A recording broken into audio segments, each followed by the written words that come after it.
どうも、田舎もんです。4ヶ月ほど前にですね、庭に生えてる木を切り倒していったんですけども、相変わらず空き地に転がっていて、このままじゃいけないなと思って、保管していくためにね、巻き棚を作っていこうと思ってたんですよね。で、ちょっとしっかりしたものを作りたいなと思って、単管パイプを選んで、作成を進めていってました。当初考えていたよりもですね、時間もお金も3倍ぐらいかかりましてね、もう本当にね、素人見積もり丸出しっていう感じなんですけどね、最終的にはね、お金をケチって廃材を使って、なんとかね、ごまかしながら進めていってるっていう感じなんですよね。で、薪を積んだ時にね、横に倒れてきちゃいけないので、支えとしてね、こちらもまた廃材で支えを作っていってます。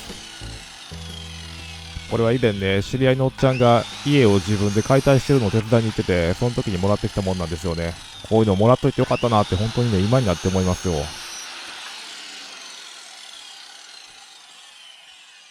で、どんな感じでね、支えを固定していくかって考えたんですけど、縛るっていうのが一番手っ取り早くて簡単かなと思ってね、とりあえずこんな感じでタコ糸と、家に転がってたね、鉄線を使って、縛っていこうかなと思います。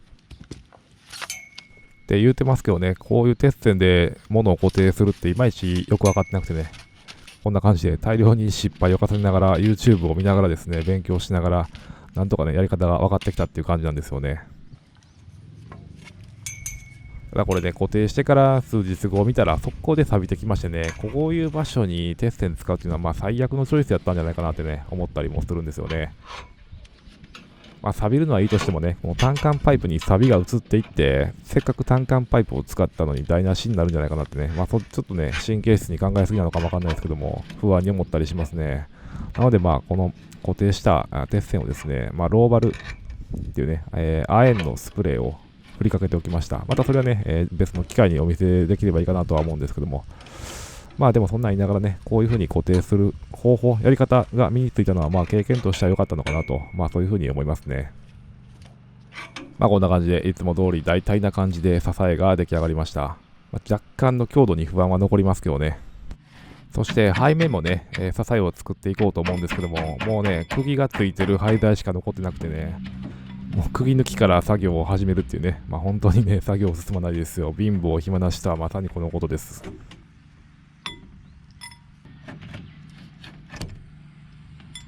で、背面はね、鉄線錆びるからね、良くないなと思って、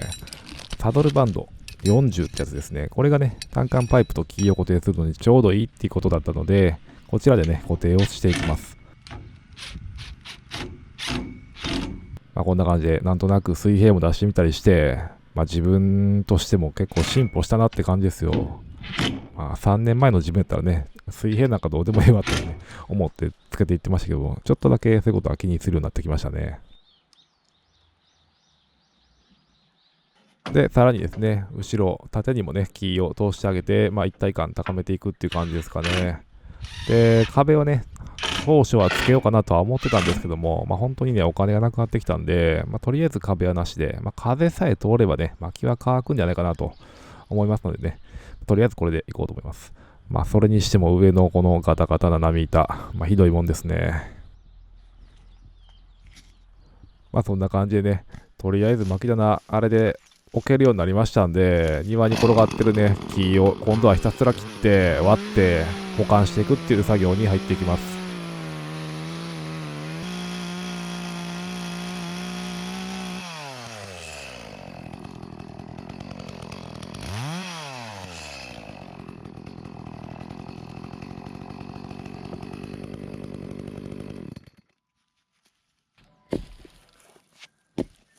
どうでもいい話なんですけど、この木、何の木なんですかね。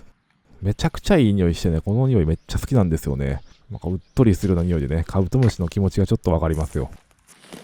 それにしてもなんで巻き棚の横で切らへんかったんやろかなと思ってね。運搬する手間が増えて、容量悪いな、自分って思いながらね、一輪車を引っ張り出してきて運んでいってます。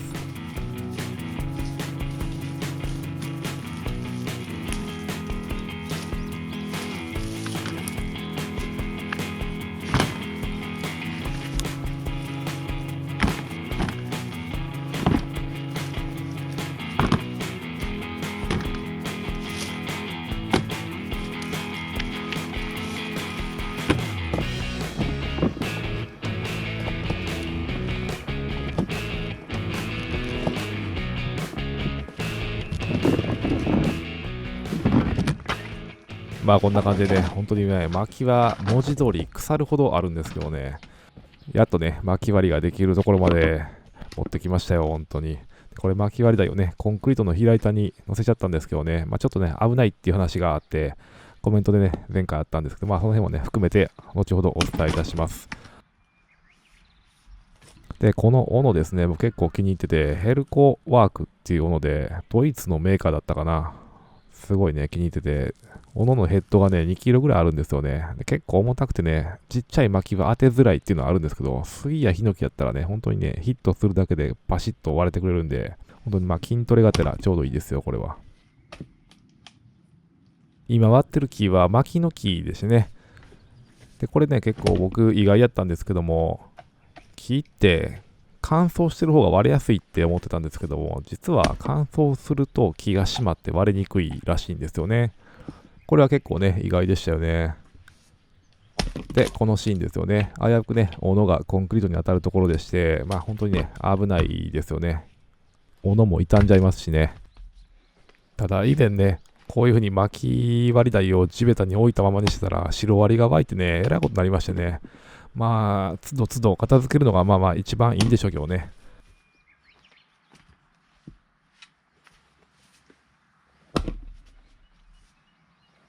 とか言ってたらね、全然割れへんけど、まあこういう性格なんで、まあ半分割れてるし、まあこれでいいかと。そしてとうとうね、記念すべき巻き棚初使用ですよ。まあ自分で作っといてなんですけども、巻き棚にこうやってね、ちゃんと薪を並べるって実は初めてのことでして、いまいちどういう風に並べるのがいいんだろうかっていうのはちょっとね、探り探りな感じなんですけども、こういったね、ちっちゃい薪とかはね、ちょっと分けてあげて置くのが置きやすくなるのかなと思ってね、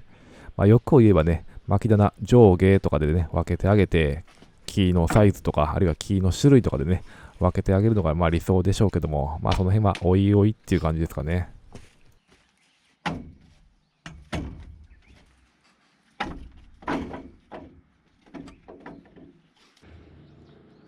なんかちょっと立派すぎてね、薪を置くにはもったいないような気がしてきましたよ。ここを物置きとかね、あるいはもうここで寝てもええんちゃうかなって本気で思ったりもしましたよ。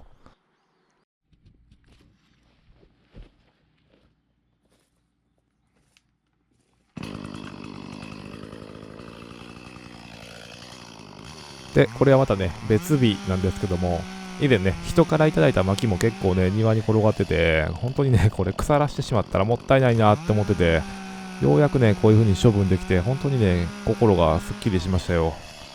ただこれね、横でちょっとずつね、木を燃やしていってるんですけども、まあ、なんで真横で燃やしたかなってね、暑うて暑うて、本当にね、地獄みたいでしたよ。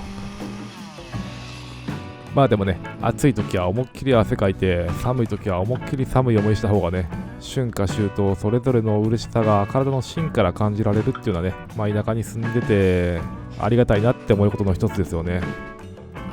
まあそういう風にね、無理やり自分の失敗を肯定しながらひたすらね、薪を薪棚へ運んでいって積んでいきました。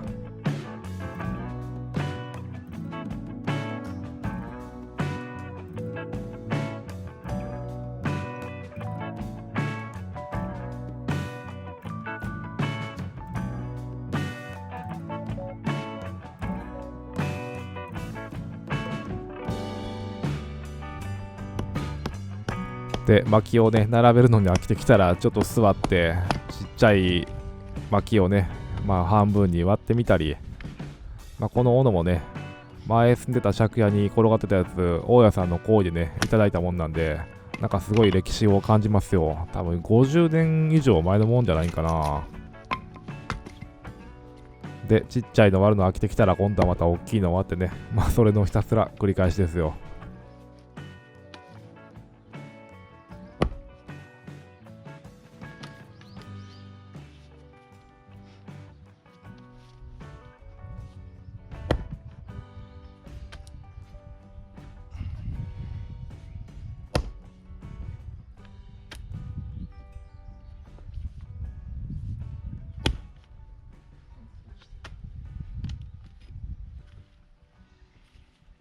まあ、編集の都合上ね、割れにくい薪っていうのはね、動画で使ってないんですけども、まあ、こういったね、節がない薪ばっかりやったらほんとね、いいんですよね。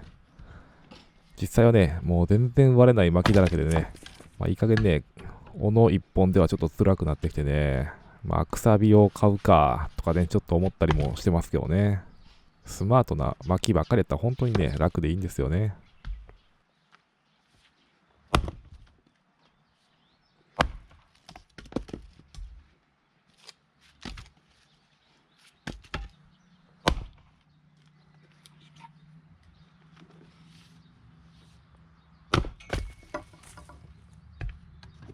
こんな感じで一日中ね、薪と戯れていたら、近所のおっちゃんがね、様子を見に来てくれました。こんにちは。お、できたの。とりあえずね、できたの。こんにちは。こんにちは。うまいことできたやろ。もう金もないで、壁はなしで。うまいことした。こっちもかこだったんか。そう。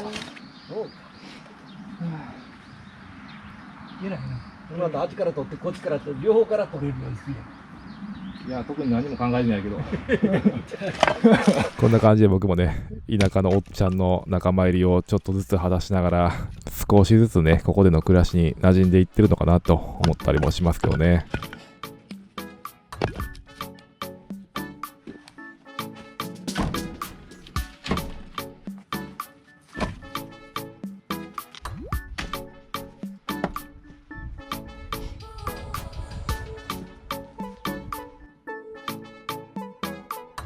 こんな感じでね、いつも通り、大体な出来上がりになりましたけどね。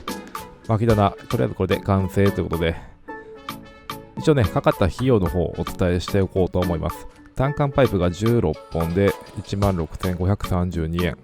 で、キャップがね、両端につけるので32個で1120円。で、タルキが5本使って2540円。で、タルキを止めるタルキ止めクランプが15個で2520円。単管パイプをつなげるクランプが、自在と直行合わせて25個で4450円。で、ポリカナミーター4枚で、曲げに使うのに1枚で、合計5枚で、6900円。で、ナミーターを止めるのビスが2袋。1袋に確かね、50本入ってたと思うんですけどね。それが2つで1876円。で、サドルバンド5個入りですね。それが3袋で564円。これ結構安かったですね。で、ついでにローバル、ね、錆止めのスプレーですね。亜鉛のやつですね。これが1本1380円。で、合計37,882円と。その他ね、セメントとか使ったら、プラスアルファですね。ビスとかもね。だから4万円ぐらいだったら、これぐらいのサイズであれば作れるかなという感じですね。今回も最後までご覧いただきまして本当にね感謝ですよ。当分はね庭の整理であんまりね進展のない生活になりそうですけどね。また次回もねそう言いつつもぼちぼちは更新していきますのでまたよろしくお願いいたします。